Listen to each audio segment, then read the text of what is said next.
Hello lovely people, welcome to another quick tutorial video of Quick Guide.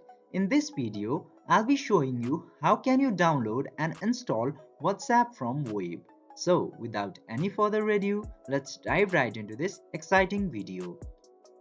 To download the WhatsApp, you just simply have to open any of your browser.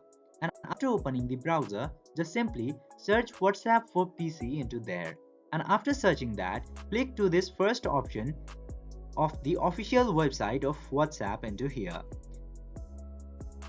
Then you can get this download button into the top right side. Just simply click into that. And after that, the WhatsApp installer will be installed into your computer. Just simply click into that. And after clicking into the file, the Microsoft Store will start downloading your file. The WhatsApp will be downloaded into your PC very shortly depending on your internet connection.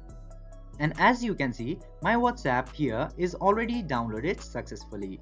By following these very easy steps, you can also download WhatsApp into your computer.